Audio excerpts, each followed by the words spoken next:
everybody? How is everybody doing? We are going to be reacting to the Athletics article from their NBA staff on October 7, 2024. Bold predictions for each NBA team in 2025. They comment Jalen Brunson MVP question mark, all NBA Zion Williamson question mark. So yeah, we are going to be reacting to these and see if they've aged well, see if they've aged poorly. If you guys do enjoy this, I know Bleacher Report, ESPN, those outlets have similar bold predictions and you'd like to see me react to those before the year started, you can let me know by dropping a thumbs up on YouTube, or just let me know maybe on Spotify comments. And if you're listening on Apple Podcasts, hey, let me know on Twitter. But I'm excited to just kind of see how these have aged, because I think these are really cool to look back on. And The Athletic is a very well-respected media outlet. It's also funny to see in this cover photo Anthony Davis in a Lakers uniform, which didn't happen throughout the whole year, which is crazy. So the first one is Baylor Shireman will contribute. The Celtics, who return 13 players from a championship team, don't have that much space. And I will say, Shireman, for somebody as old as he is, and they obviously used their first round pick in a weaker 2024 draft on him, hasn't maybe contributed as much as you would have liked here in year number one. Now he's had some really good games.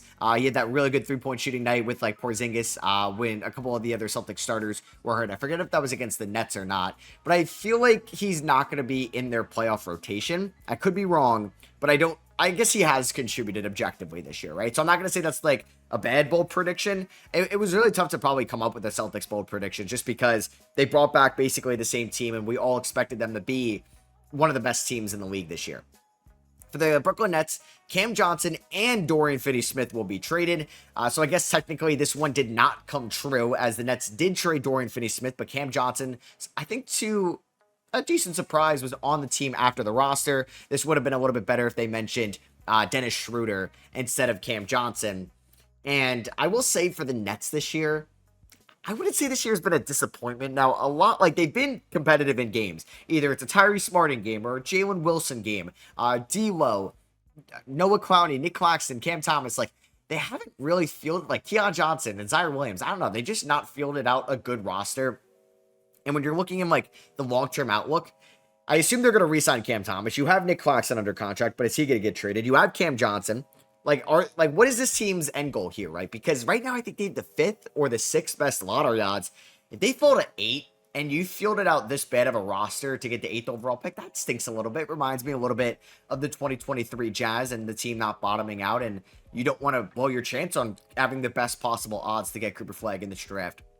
We've seen in most lotteries, having the number one odds doesn't really result in getting the number one pick, and Atlanta had one of the worst odds out of the lottery teams last year to get number one, and they move up to number one. So maybe the lottery gods will bless the Nets for their ethical tank job this year, but I do think they should have tried to have bottomed out a little bit more just so they have better odds. And like, the worst thing they could have done was fall to 5, and then you're still getting kind of like a premier prospect. But if they fall to 7 or 8, now you're getting like a tier 2, tier 3 prospect. So they did mention Jalen Brunson will win MVP this year, that he's gotten better every year. He averaged 28.7 points last year. Brunson this year is not going to win MVP. I do think there was a chance he could have ended up on all NBA first team if he didn't get injured, and he may still meet that 65 game threshold. I believe he's at like 64 games. So if he comes back before the season ends, yeah, he will be able to be on an all NBA team. But I do think guys like LeBron James, Anthony Edwards, Cade Cunningham will all have cases maybe just as good, if not better, than Brunson's to make all NBA first team. So he's not going to win MVP this year. It was a bold prediction.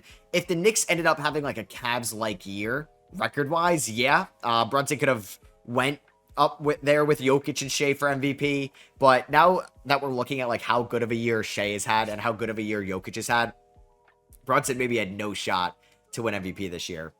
Next up for the Philadelphia 76ers, Ricky Council is a starter by midseason.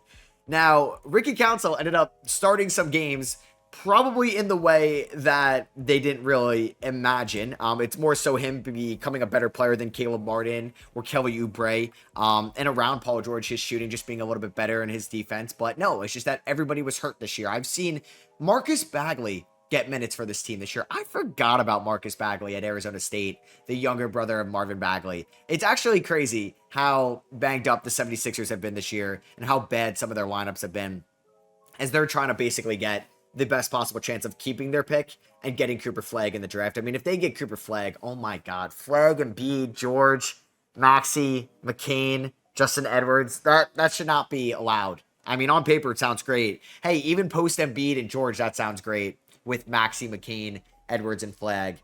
Even if they end up with like a VJ Edgecombe or an Ace Bailey or a Harper or Kaman, like, I mean, that is massive for the Sixers' future. But if they miss out on their pick, it's going to be kind of brutal based off this year. Like, you were bad for nothing. Like, they are purposely tanking to have the best chance at their pick. And I think they're going to get it because I think they're going to end up at number 4. Because, I guess, or number 5. So next up, we have the Toronto Raptors. The Raptors will finish bottom 4 in the East. And that's going to happen, right? Everyone has penciled in the Nets, Bulls, Hornets, Pistons, and Wizards. I mean, yeah, the teams that are worse than them, the Wizards, the Hornets.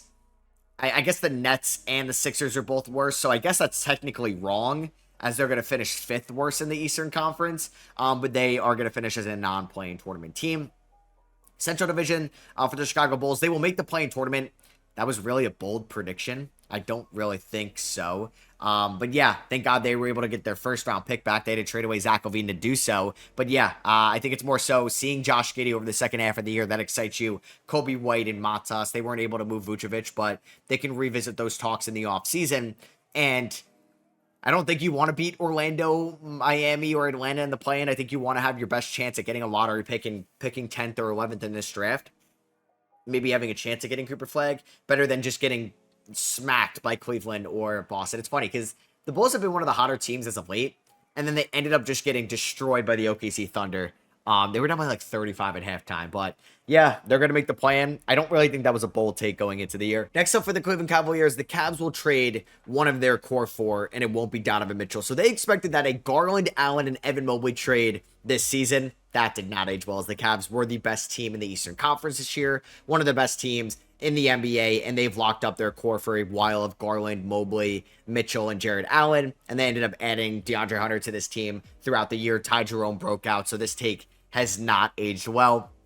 They also say the Pistons will make the play-in tournament, and they had to say, hear me out, yes, the Pistons have 31 combined wins over the last 2 years. Not only did they make the playoffs, they were one of the best teams in the Eastern Conference. They're not going to be a play-in tournament team because they were a top 6 seed in the East. They're most likely going to finish with the 5 seed this year, and it's honestly an incredible story for them this year. My bold prediction was more so the Hornets made the play-in tournament, and I think I had the Pistons as like the 11th or 12th seed, which, yeah, has not really aged the best whatsoever. The Pacers will finish top 4 in the East. I guess it was tough to differentiate, like, the Pacers in the Eastern Conference going into the year. I think we all thought they were in that tier 2-ish of teams with the Pacers, or excuse me, it was the Pacers, the Cavs, and like the Magic and Heat, because most people, non-part of the fan bases, had Boston as like clear number 1.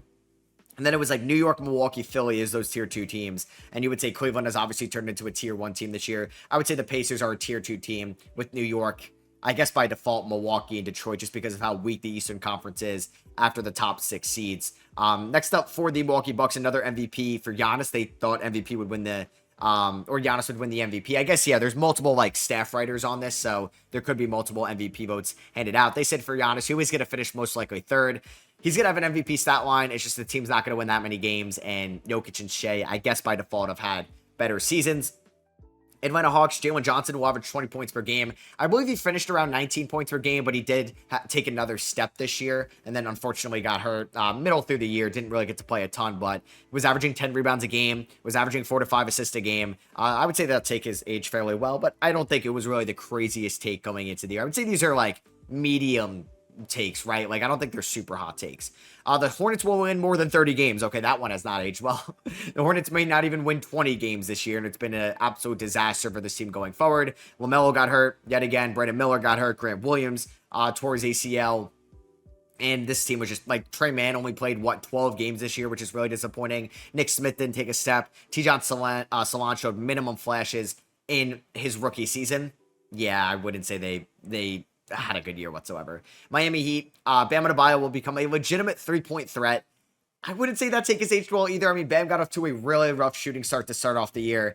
He's been better offensively after the Jimmy Butler trade, but I don't think he's become like a threat. Like, he's going to be someone that's going to be a consistently good and one of the best big man 3-point shooters in the league. The Orlando Magic, oh man, this one is not aged well. This one is not aged well. The 3-point shooting will be better. I'm pretty sure, I forget if Josh Robbins is the Magic beat writer for them, but no, The three-point shooting was not better whatsoever, as they were one of the worst three-point shooting teams of all time. Yeah, KCP has been a little bit better as of late, and Powell has been a better three-point shooter as of late as well. But Franz has sadly taken a step back with his three-point shot. Jordan Poole's counting stats will continue to improve. That has happened for the Wizards. I forget if Robbins is the Magic or the Wizards beat writer. But yeah, Jordan Poole was better this year than he was last year. I mean, the bar was set very low. Michael Porter Jr. will make his first All-Star game, was the Nuggets' bold prediction. That did not happen. Once again, they only had one All-Star, which now, I guess, Jokic... He's never played with another All-Star on his team. Like Jamal Murray, Aaron Gordon, Porter Jr. have never made an All-Star game. Yes, Russell Westbrook has made an All-Star game, but the Nuggets have never had two All-Stars in a single year with Nikola Jokic, and that trend continued. The Wolves will have a better offense in 2025. I don't really think they've had a better offense this year, so I don't really think that take has aged well either. I think the defense has gotten slightly better, even though the defense was great last year. I mean, their offense is still good. I mean, I would have to look at their offensive ratings side by side. Actually, you know what? This is a good take because they were 16th last year. I don't remember them being that low, but they were the best defensive team in the league last year. And they're up to 10 this year. So that take has aged well. Oklahoma City Thunder, J-Dub will win most improved. So they're expecting a big leap from J-Dub. I don't think he's going to win the award. He might. I don't know if they would just be like, we can't give it to Cade Cunningham. He was a number 1 overall pick. I hope he doesn't get it. He's still like the betting odds favorite. Then you have like Dyson Daniels up there. But J-Dub was an all-star this year, and he may end up on an all-NBA team by the end of the year. So just as good as winning most improved player. For the Portland Trailblazers, Shaedon Sharpe becomes a household name.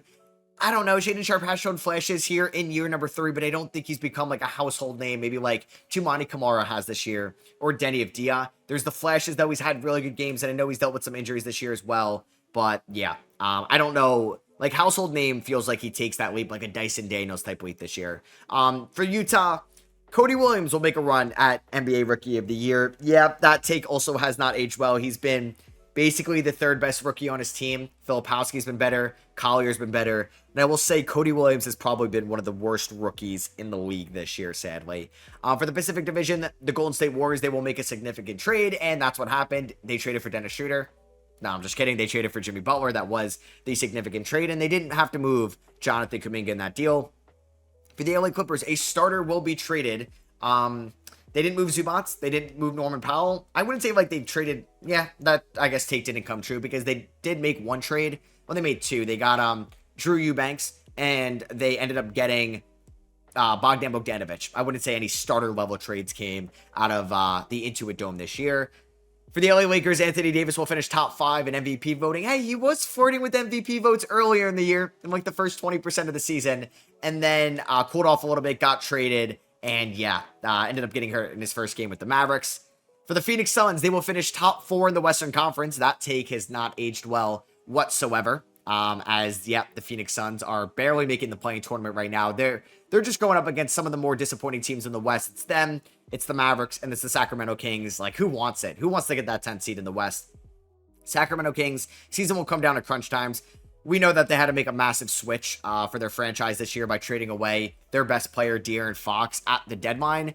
And for this team, they've lost some close games for sure this year, but they've been very disappointing, honestly, with and without De'Aaron Fox. For the Dallas Mavericks, they finish outside the top 4. I mean, this is definitely not the way they thought it was going to happen, but that is objectively true. I thought the Mavericks could have finished in the top 4 even after the Luka trade if Anthony Davis didn't get hurt, but then Kyrie tears his ACL, and it's been kind of a shame. For the Houston Rockets, they will finish top 6 in the Western Conference. Call me crazy, but I don't think the Rockets have even scratched the surface of their defensive ceiling under Ime Udoka, and that is true. The Houston Rockets are going to finish top 6 in the Western Conference this year and could finish as high as number 2. For the Memphis Grizzlies, Scottie Pippen Jr. will be in the rotation. It's a good take as well. Scottie Pippen Jr. has been a rotational guard for them this year. They traded Marcus Smart, and when John Moran has been out earlier in the year, he stepped up. For the Pelicans, Zion Williamson will make an All-NBA team. If Zion played 65 games, he has the numbers to make an All-NBA team, but he's not going to hit that minimum 65-game threshold. And then for the Spurs, Wemby and CP3 lead way into the play-in. There was a chance this could have happened, especially after the De'Aaron Fox trade, but then the blood clot, Fox's injury, this basically ruled out the Spurs of playing meaningful basketball this year, which I'm kind of sad that Chris Paul didn't get traded to a contender. So I thought this was kind of interesting to just look back at bold takes before the season started. Some have aged well, some have aged poorly. I'm trying to think like the best one that has aged like for the reason that they thought so. like Ricky Council starting midseason, I wouldn't say that they knew why he would start midseason like that. Like the Bulls making the play-in, I mean, I think a lot of people predicted that going into the year. I would say the Pistons making a play-in team. I would say that's like a pretty good take. They were high on the Pistons going into the year. And then I would say maybe more so the Houston Rockets being a top 6 seed in the West, because I think a lot of people had them in the play-in tournament. I said I wouldn't be surprised if they were a top 6 seed at the end of the year, early in the year, and they were like this year's Orlando Magic. But there have been some bad ones. Like the Phoenix Suns will finish top 4 in the Western Conference this year. I would say that's a bad one. Cody Williams will making a run at Rookie of the Year is a bad one. And then, where was it? I guess also the Minnesota one was pretty good, that they will have a better offense this year after trading away Cat. The Orlando Magic one was bad. The 3-point shooting will be better this year. The Hornets will win more than 30 games. That one has not aged well either. So, and also the Cavs will trade away somebody a part of that core 4. Yeah, let me know what you guys think. If you guys did enjoy this, Bleacher Report did the same thing. I could kind of react to this and see what has aged well and what hasn't. If you guys did enjoy, I would appreciate you dropping a thumbs up on YouTube. Let me know in the comments what you guys think. And then if you're listening on Apple Podcasts and Spotify, really appreciate a rating and review over there as well. And I'll catch you guys in the next one. Peace.